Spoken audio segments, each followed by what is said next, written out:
Selamat pagi. Sambil menunggu teman-teman yang lain ya.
Baik, kita mulai saja. Seperti masih ada satu yang belum join ya. Kita tunggu sambil berjalan.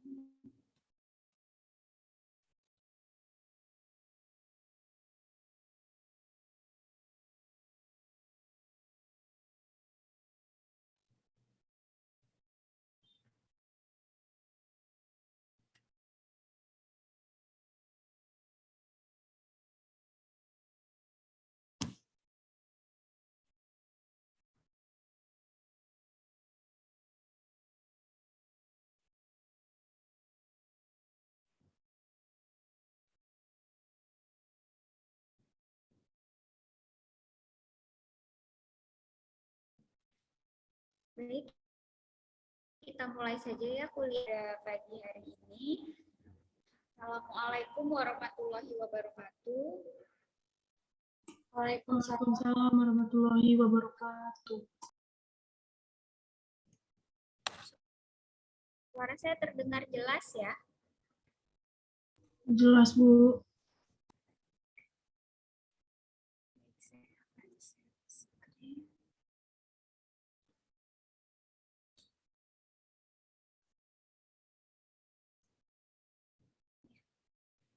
Jadi pada pagi hari ini saya mengampu mata kuliah yang berbeda lagi dari sebelumnya, yaitu praktikum kimia klinik. Mungkin kalau kuliahnya sudah dapat ya hari Rabu atau hari Kamis kemarin.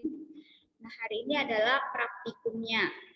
Jadi ini adalah pertemuan pertama, yaitu sebenarnya pertemuan pertama ini adalah membahas tentang kontrak perkuliahan dan pengenalan volumetri. Tapi kontrak perkuliahannya kan sudah pernah saya sampaikan dan kurang lebihnya sama setiap mata kuliah saya yang saya ampu. Mungkin nanti kalau dengan dosen yang lain itu mempunyai kontrak kuliah tersendiri. Nah, untuk kuliah praktikum kimia klinik yang kimia analitik ya, bukan kimia klinik, kimia analitik. Saya salah menuliskan. Jadi pertemuan pertama yaitu pengenalan volumetri. Mungkin kalau di perkuliahannya belum masuk ke materi volumetri. Jadi pada hari ini karena temanya juga pengenalan volumetri, jadi saya ingin memberikan kuliah pengantar dahulu untuk praktikumnya. Jadi pengenalan volumetri. Nantinya saya pada mata kuliah kimia analitik ini akan mengampu materi kontrak pendahuluan pengenalan volumetri, kemudian pembuatan larutan standar primer dan sekunder, kemudian titrasi secara umum, dan asidimetri. Jadi keempat bahan ini sebenarnya saling berhubungan. Jadi mungkin nanti ada praktikum yang kita jadikan dalam satu pertemuan seperti kemarin. Jadi sebelumnya kita bahas dulu mengenai analisa volumetri. Mungkin kalau disebutkan analisa volumetri ini masih terdengar asing oleh teman-teman. Jadi sebenarnya analisa volumetri itu disebut juga dengan titrasi. Atau ada juga yang menyebutnya titrasi metode volumetri. Jadi sebenarnya itu sama. Jadi nah, kalau ada di soal analisa volumetri, oh itu berarti adalah titrasi. Mungkin ada teman-teman yang sudah pernah mendapatkan materi tentang titrasi mungkin waktu di sekolah. Mungkin ada juga yang masih ingat, ada yang lupa. Jadi mari kita review lagi. Jadi analisa volumetri. Sebelumnya kita mengetahui kalau di kimia analitik ini ada analisa kuantitatif dan analisa kualitatif.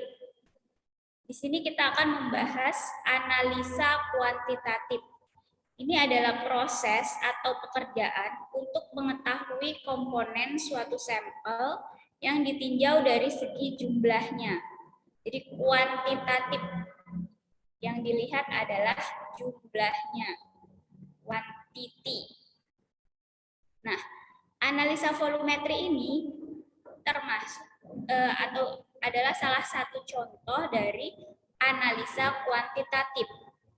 Jadi analisa volumetri ini adalah analisa kuantitatif di mana kadar atau konsentrasi komposisi dari zat uji ditetapkan berdasarkan volume per reaksi atau konsentrasi yang sudah diketahui yang ditambahkan ke dalam larutan zat uji hingga komponen yang akan ditetapkan bereaksi secara kuantitatif dengan reaksi tersebut. Mungkin kalau dari teoritis masih agak bingung ya. Kita lanjut lagi. Ini adalah dasar suatu reaksi dalam analisa volumetri. Jadi syaratnya itu reaksinya harus berlangsung cepat. Reaksinya harus sederhana dan diketahui dengan pasti. Reaksinya harus berlangsung sempurna.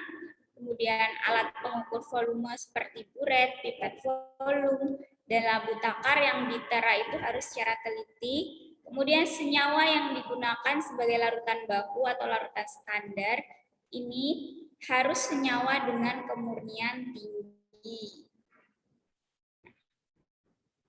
Titrasi sendiri ini ada beberapa jenis berdasarkan reaksi kimianya.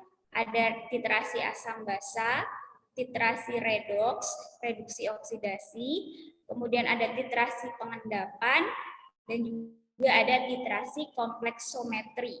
Tetapi pada kesempatan kali ini kita akan lebih memfokuskan pada titrasi asam basa.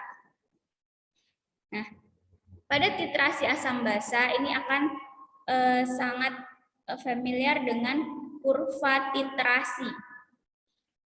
Di kurva titrasi ini ada 4 jenis. Yang pertama yaitu asam kuat dan basa kuat. Yang selanjutnya asam lemah dan basa kuat. Kemudian asam kuat dan basa lemah.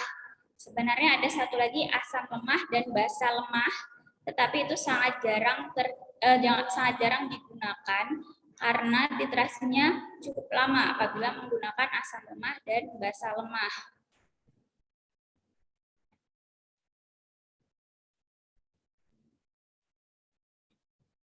Nah, ini dia contoh kurva titrasi. Yang pertama yaitu titrasi asam kuat dengan basa kuat. Di sini saya lingkari asam kuat dengan lingkaran berwarna merah. Kemudian basa kuat saya beri kotak berwarna biru. Jadi nantinya pada saat titrasi, asam kuat ini akan berada di labu Erlenmeyer atau dia ini sebagai titrat. Jadi yang disebutkan pertama ini adalah titratnya.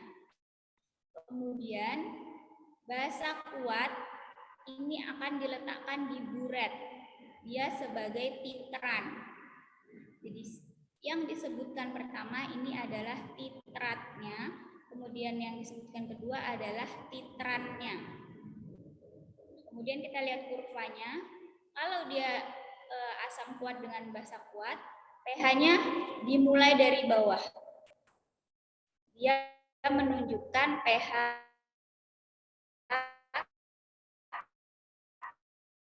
asam. Jadi pura asam. Kemudian setelah dititrasi dengan basa kuat akan kurvanya naik. Ya, di sini ada pH-TE. pH-TE itu maksudnya pH titik ekivalen. Jadi pH titik ekivalennya sama dengan 7. Zat peniter atau titrannya itu adalah basa kuat sehingga kurvanya naik menjadi 7. Kalau basa kuat dengan basa kuat itu kan lebih ke netral ya. Kemudian sebaliknya pun juga begitu, basa kuat dengan asam kuat. Jadi ini hanya dibalik saja, basa kuat sebagai titrat, kemudian asam kuat sebagai titran. Kalau yang titrannya adalah basa kuat, pH-nya, kurva pH-nya dimulai dari atas karena dia bersifat basa. Kemudian setelah dititrasi dengan asam kuat, pH-nya, kurvanya akan menurun.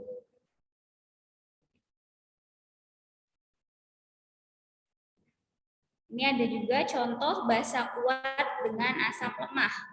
Jadi kalau basa kuat dengan asam lemah di sini yang disebutkan, yang manakah yang merupakan titratnya? Ya, titratnya adalah basa kuat. Kemudian dititrasi dengan asam lemah. Kemudian di bawahnya ada asam lemah yang dititrasi dengan basa kuat. Jadi dia kalau basa kuat, dia akan pH-nya, kurvanya dari atas, kemudian turun ke bawah. Tetapi di sini yang membedakan adalah pH-TE-nya. Tadi kalau basa kuat dengan asam kuat, ini dan asam kuat dan basa kuat maupun basa kuat dengan asam kuat, pH-TE-nya adalah 7. Tapi kita lihat kalau basa kuat dengan asam lemah, pH-TE-nya adalah sekitar 8-9. Kenapa demikian? Karena ini basanya kuat, basanya lebih kuat dibandingkan dengan asamnya. Asamnya lemah. Asam yang digunakan adalah asam lemah, sedangkan basa yang digunakan adalah basa kuat. Jadi nantinya larutan itu akan lebih bersifat basa, sehingga pH-nya ada di sekitar 8-9.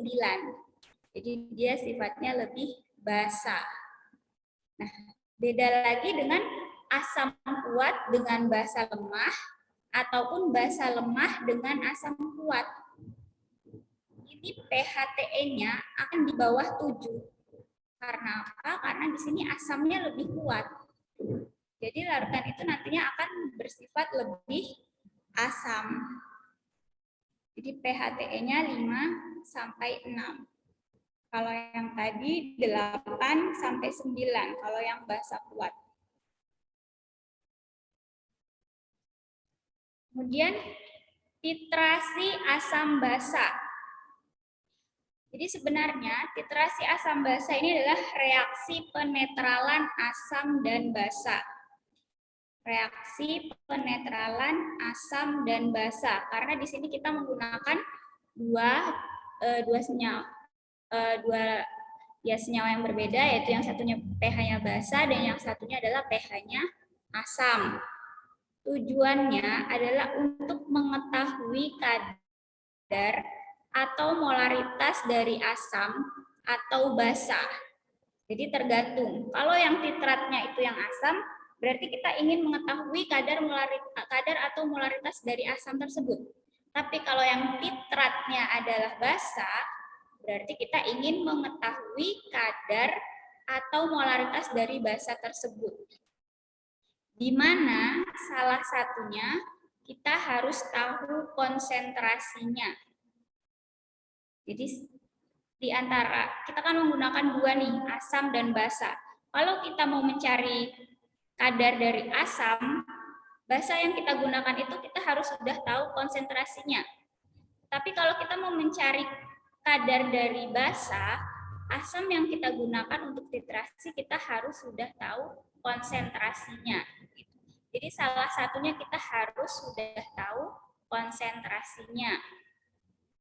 Nah, tadi dalam kurva itu disebutkan titik ekivalen. Apa sih titik ekivalen ini?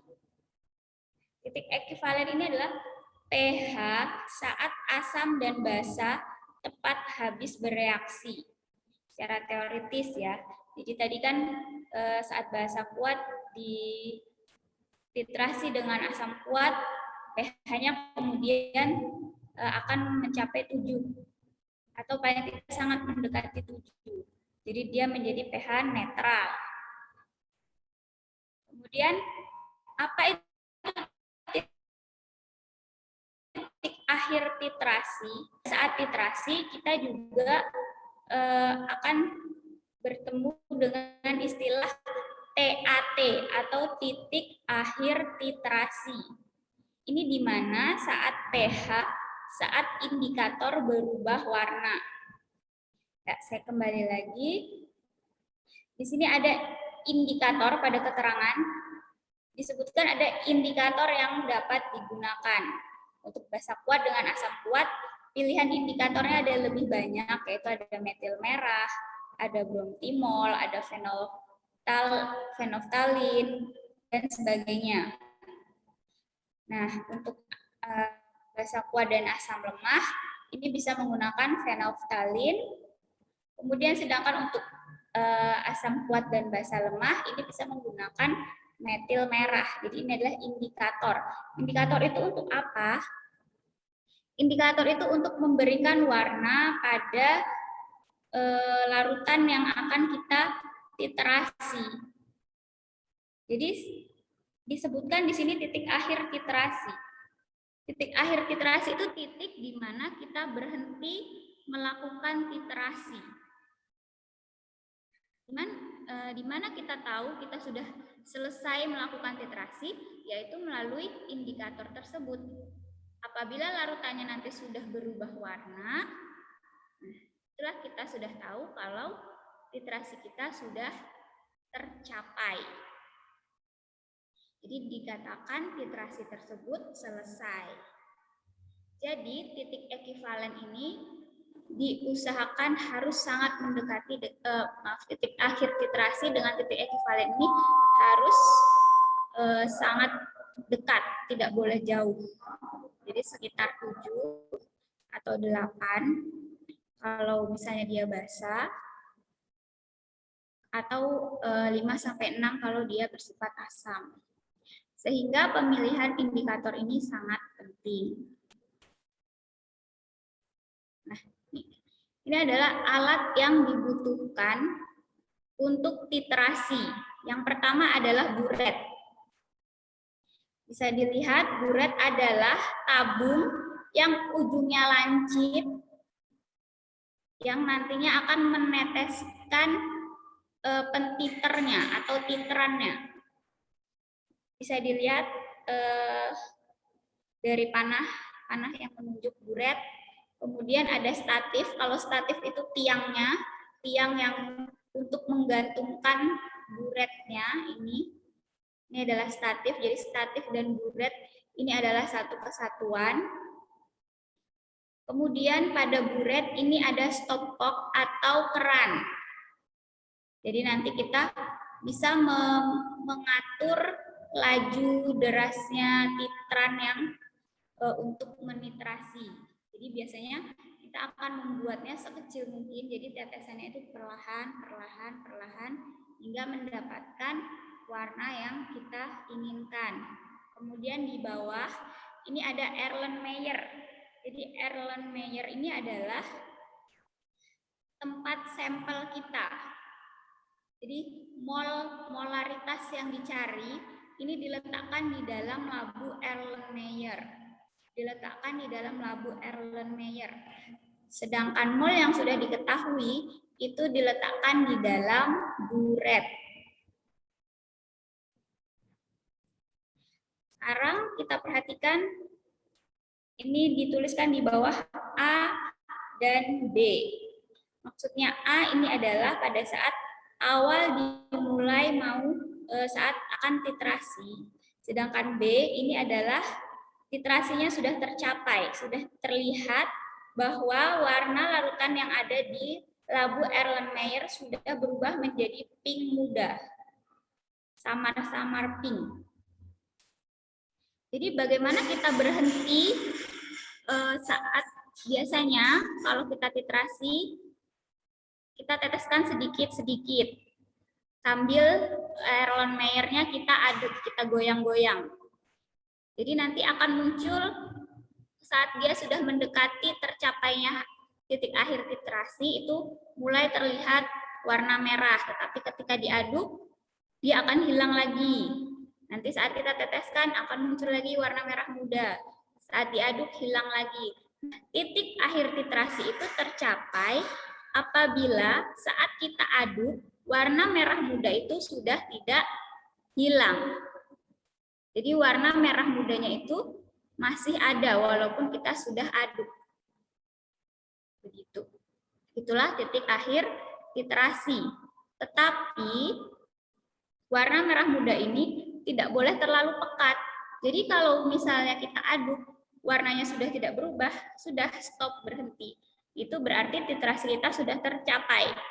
Tapi kalau masih saja kita tetesin terus sama titrannya, warnanya akan semakin pekat. Nah, kalau warnanya semakin pekat itu titrasinya sudah berlebihan. Jadi itu sudah tidak bagus. Nah, kemudian perhatikan buretnya. Buret pada kolom A, pada gambar A dan pada gambar B. Yang pertama itu adalah titrannya masih penuh. Warna birunya masih penuh ya. Warna biru ini menggambarkan cairan titrannya. Kemudian pada gambar warna B, warna birunya sudah tinggal sedikit. Jadi kemana larinya si warna biru ini? Ada yang tahu?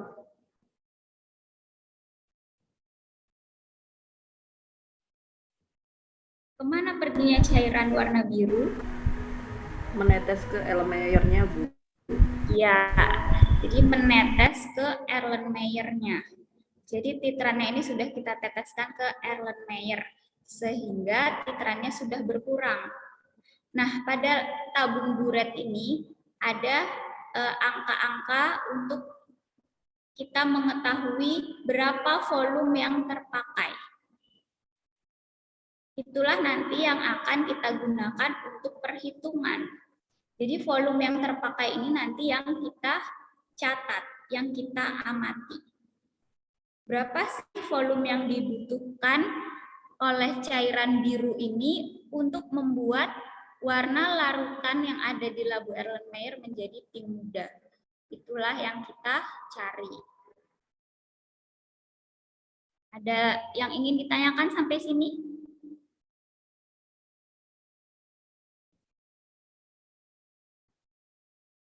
Kita lanjut. Mungkin tadi masih banyak yang bingung. ada istilah titran, ada istilah titrat, ada istilah larutan pentiter, larutan sampel. Apa sih bedanya? Titrasi sendiri itu adalah metode kimia analisis atau analisa kuantitatif untuk perhitungan kadar dengan meneteskan titran hingga volume tertentu. Jadi di sini saya menebalkan kata volume. Kenapa? Karena ini adalah metode volumetri. Kenapa disebut volumetri? Karena kita mencari volume tertentu ini. Oleh sebab itu disebut titrasi metode volumetri. Karena kita fokus ke volume. Kemudian titran. Titran ini apa sih? Dari tadi titran, titrat, titran, titrat. Bingung. Kalau titran ini adalah larutan pentiter untuk titrasi. Atau dia ini biasanya adalah merupakan larutan standar yang sudah diketahui konsentrasinya. Jadi gampangnya, kalau titran itu yang ada di dalam buret. Dia yang ada di atas, yang akan menetes, itu namanya titran. Sedangkan titrat, ini adalah larutan sampel atau larutan yang dianalisa kadarnya. Jadi dia adalah larutan yang ada di labu Erlenmeyer. Ini adalah titrat.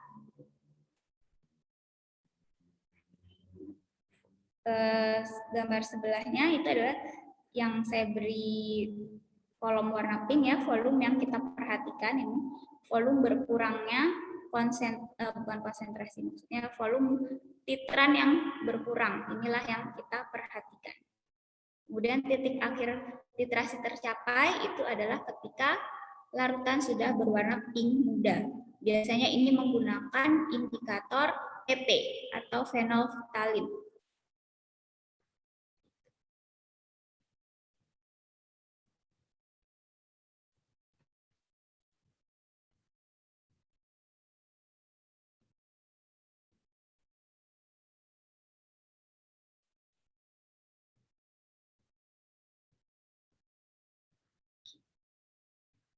Nah, sekarang contoh. Kalau di sini ada soal, diketahui volume CH3COOH itu 20 mili, tapi konsentrasinya belum diketahui berapa molar. Sedangkan basa NaOH ini diketahui konsentrasinya 0,1 molar. Kemudian berapa volume NaOH ini yang dibutuhkan untuk kita supaya mengetahui konsentrasi CH3COOH, maka dilakukan titrasi.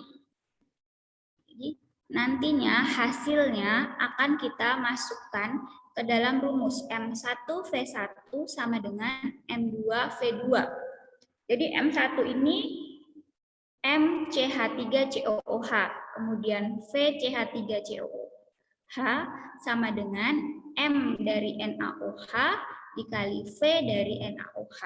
Kemudian didapatlah konsentrasinya dengan perhitungan menggunakan rumus ini. Jadi nantinya hasilnya itu akan kita masukkan ke dalam rumus M1V1 sama dengan M2V2. Oke. Sampai di sini ada yang mau ditanyakan?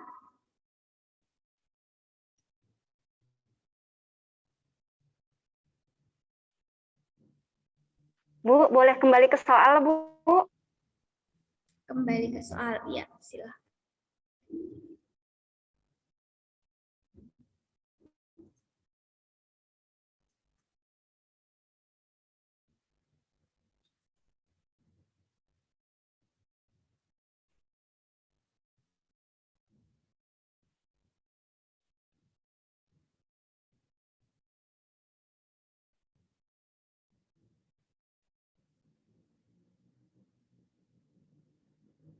Bu, M1 kali V1 sama dengan M2 kali V2. Untuk Ya. untuk M1-nya itu adalah konsentrasi dari asam asetat. Ya. Kali V1-nya itu volume dari asam asetat 20 mili ya, Bu. Iya, betul. Terus untuk M2-nya konsentrasi dari NaOH 0,1 M. Iya. Sedangkan volume untuk NaOH-nya belum diketahui. Jadi berarti kita yang akan kita hitung adalah M1 dan V2 ya, Bu? Ya, jadi V2 ini nanti akan kita dapatkan dari hasil titrasi. Ya, jumlahnya yang jadi nanti turun setelah ke bawah kita ya, Bu? melakukan titrasi, maka hasil volume NaOH yang kita dapatkan itu kita masukkan ke dalam V2. Ya, sip, Bu. Jadi yang kita hitung nanti adalah M1-nya ya, Bu, karena volume dari NaOH-nya sudah kita ketahui setelah selesai dari titrasi ya, Bu? Iya, benar. Tujuannya adalah untuk mengetahui konsentrasi CH3COOH. Ya. Terima kasih, Bu. Ada yang lain yang ingin bertanya? Apakah link absen dibagikan? Belum, Bu.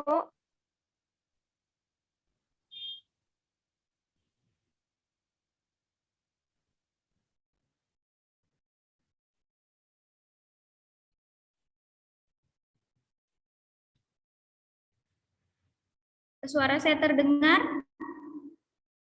Terdengar, Bu. Oh iya.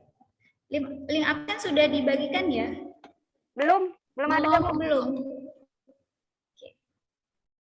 Tolong Mbak admin untuk link absennya saya informasikan.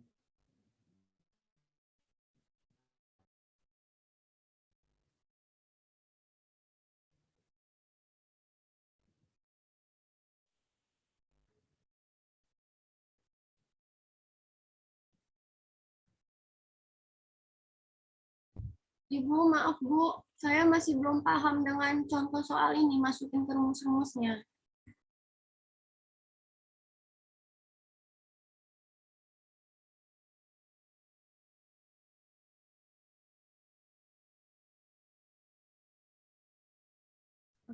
Belum paham untuk yang bagian mana?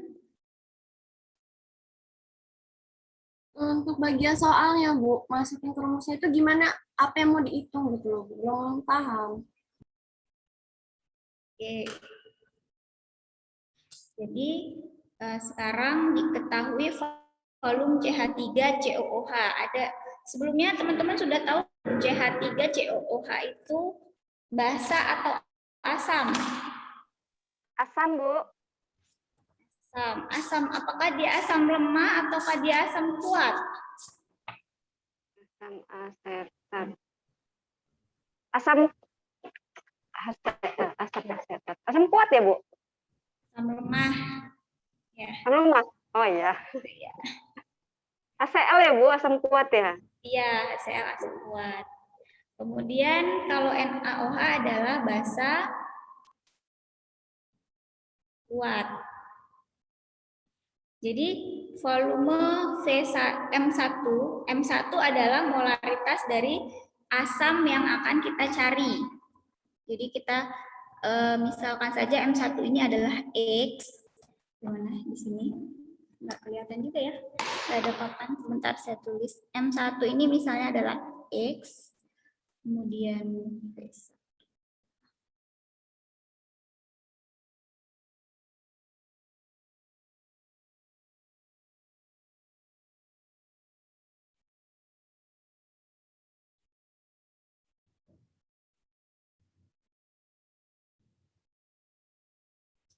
Atau saya ketik saja di sini ya.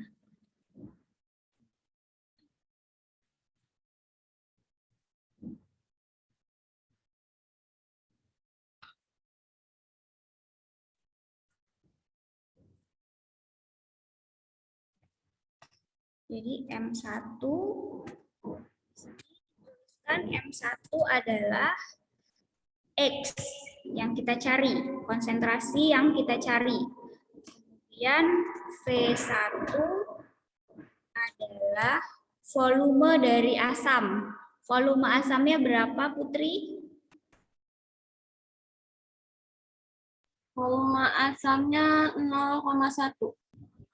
Volume asam. Asamnya sekarang CH3 atau NaOH? Oh, 20 mili. Ya, volumenya 20 mili. M1 ini adalah samnya dengan X. Kemudian V1 ini adalah volume asam.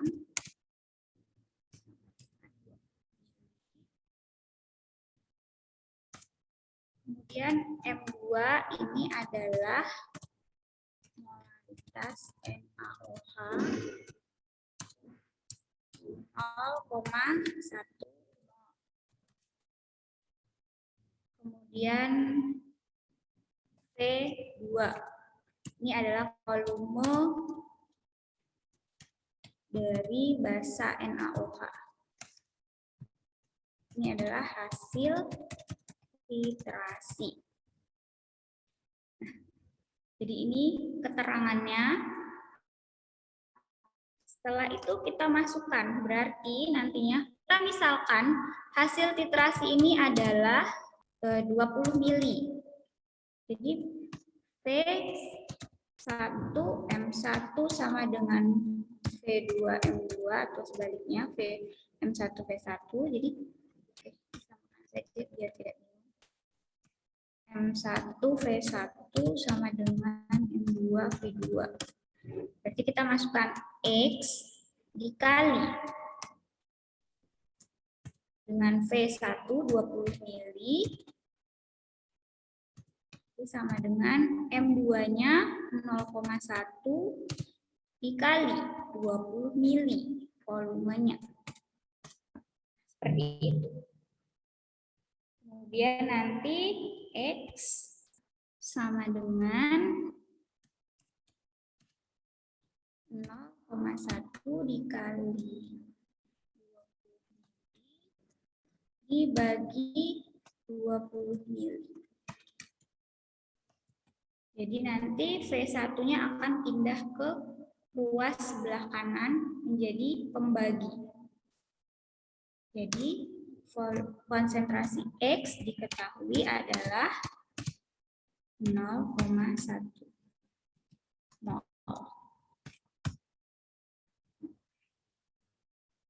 Bagaimana? Dapat dipahami?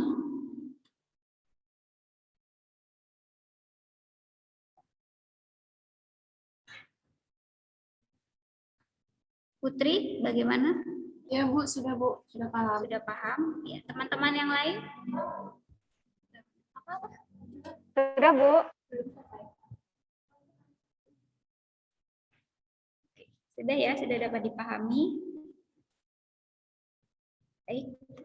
Kalau masih ada yang mau bertanya lagi, mungkin yang masih kurang paham mengenai titrasi volumetri ini.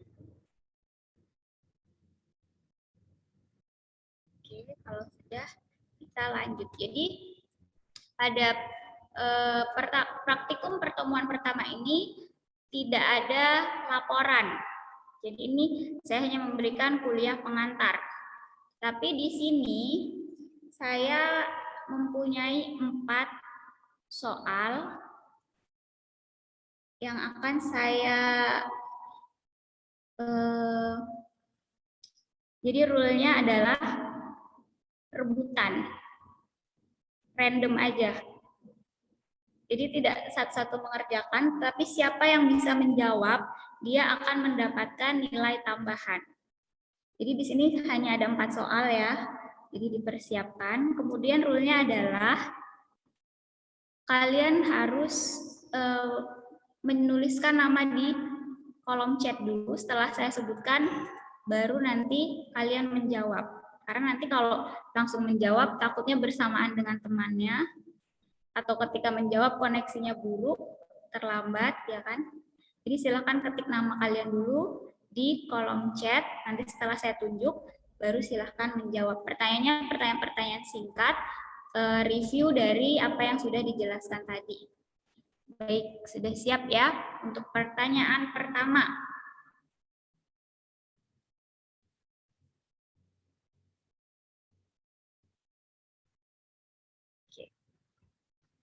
Jadi pada contoh soal tadi, CH3COOH dan NaOH tadi, Manakah yang merupakan titrannya? Apakah CH3COOH ataukah NaOH-nya?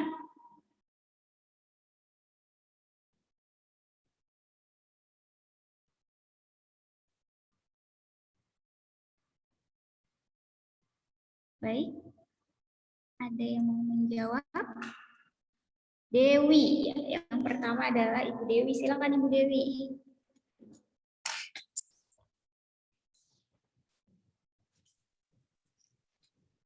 Sebagai titrannya adalah Ya, Ibu Dewi, CH3COH. silakan.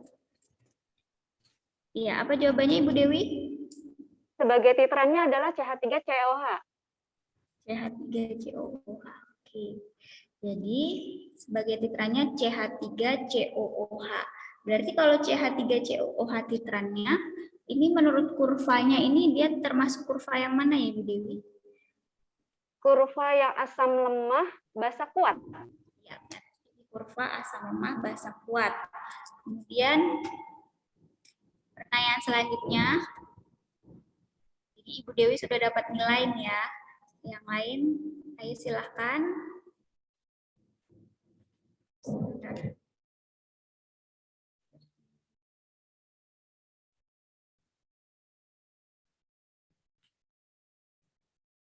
Oke, titratnya.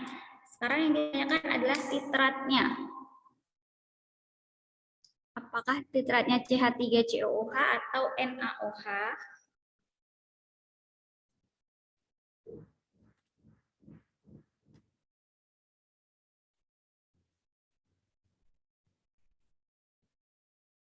Baik, karena Ibu Dewi sudah menjawab tadi, jadi saya berikan kesempatan untuk teman yang lain. Anissa. Ya, Anissa, silakan Anissa. NaOH, Bu. Ya, jadi titratnya di sini. Oh, titratnya NaOH. Ya, Anissa.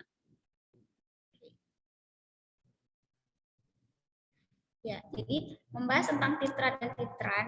Jadi tadi kan ada dua kurva ya, yang asam lemah basa kuat, bisa juga basa kuat dan asam lemah. Jadi tergantung kurvanya. Kalau ingin membuat kurva yang basa kuat asam lemah, berarti titrannya adalah NaOH, sedangkan titratnya adalah CH3COOH. Atau kalau mau membuat kurva asam lemah basa kuat, berarti titrannya adalah CH3COOH, sedangkan titratnya adalah NaOH. Ya, jadi dua-duanya bisa. Oke. Kemudian pertanyaan ketiga.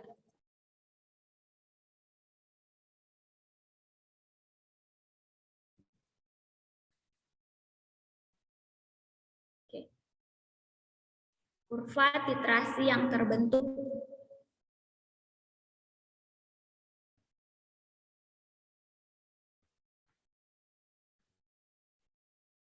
Baik. Silakan yang belum mendapatkan kesempatan menjawab. Tadi sudah dijelaskan. Barusan juga sudah kita review. Belum ada yang menuliskan namanya di kolom chat.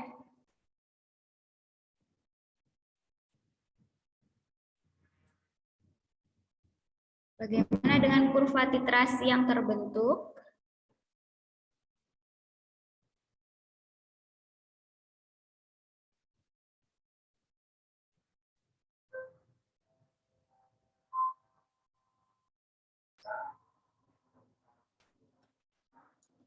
Bagaimana teman-teman? Apakah mau dilewatkan pertanyaannya? Ya. Bu, ini bukannya dimaksud ya? Sudah terbentuk TAT, Bu, di mana titrannya telah bereaksi dengan titrat, sehingga sudah terbentuk TAT di mana terjadi perubahan warna titran yang sudah dititrasi oleh titran, Bu. Terbentuk TAT ya, Bu ya? Terbentuk TAT, ya itu nantinya akan terbentuk TAT. Tapi di sini saya menanyakan kurva titrasinya yang terbentuk itu tadi kita sudah belajar ada kurva yang dari basa ke asam, ada asam ke basa, kemudian mempunyai titik ekivalen, apakah dia netral, ataukah dia basa, ataukah dia asam. Ibu maaf, ini nggak Izin, bisa Bu. izin, Iya, saya mau menjawab. ya Putri, silakan Putri. Huruf A, PHTE-nya 7. PHTE-nya 7. Ada yang punya jawaban lain? Anissa, Bu. Ya, Anissa. Kurva yang dibentuk asam lemah dengan basa kuat. Dia volume basa kuatnya ke atas, Bu, kurvanya. PHTE-nya 8 sampai 9. Di titik ekivalen 8 sampai 9, indikator yang didapat digunakan adalah fenovalien. Izin, Bu, cukup. Ya, jadi kalau kita memilih yang asam lemah basa kuat, maka kurva yang terbentuk itu adalah kurvanya akan naik ke atas. Jadi dia akan ke arah basa.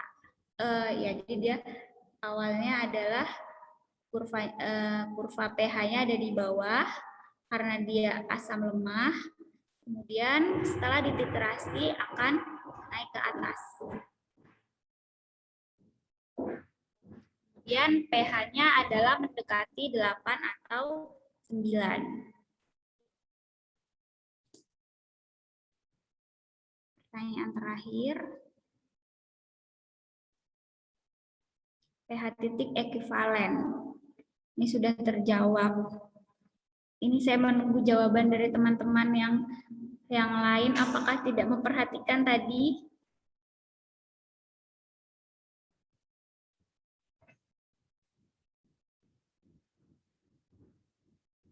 Padahal tadi temannya sudah menjawab dengan sangat lengkap.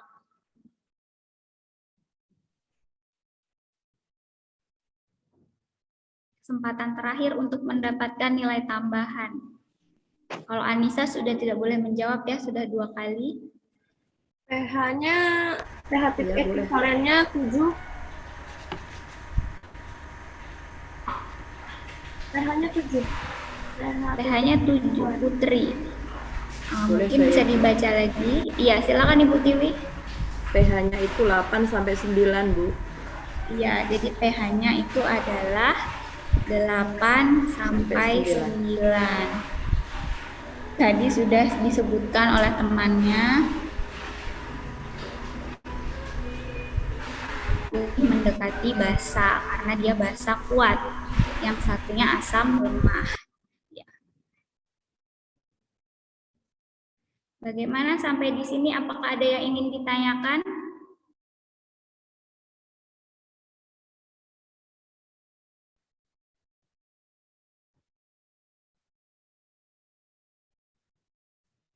Ada yang masih bingung? Boleh bertanya.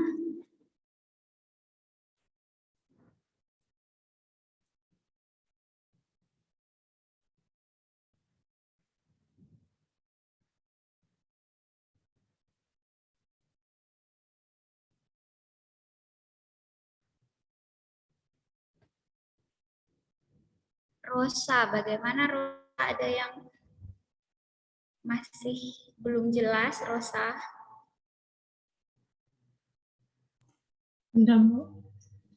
Sudah jelas. Kalau sudah jelas, saya yang bertanya. Jadi Rosa, pada saat titik akhir titrasi ini tercapai, apa yang kita amati, Rosa?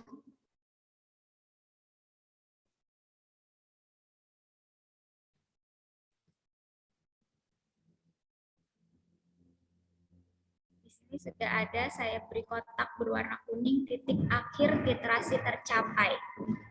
Bagaimana kita bisa menyebutkan kalau itu sudah titik akhir titrasi itu sudah tercapai?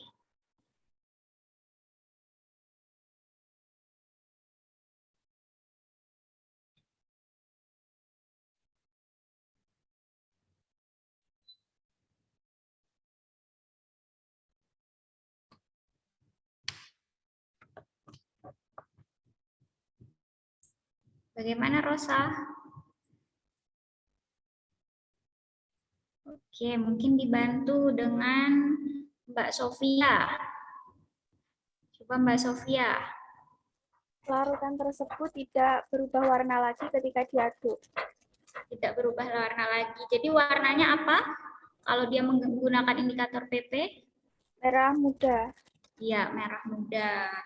Jadi kita tahu titik akhir titrasi ini tercapai kalau warnanya sudah tidak berubah lagi setelah diaduk. Jadi dia tetap merah muda. Oke. Mbak Sinta, bagaimana Mbak Sinta? Ada yang ingin ditanyakan?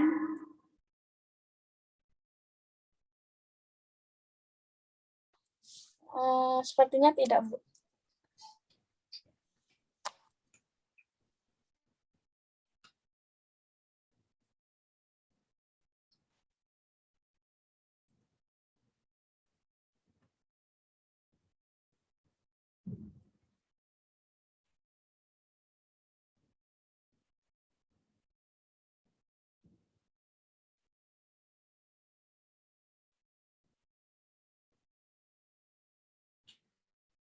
Baik, mungkin kalau sudah tidak ada yang mau ditanyakan, kita cukupkan saja kuliah praktikum pada pagi hari ini.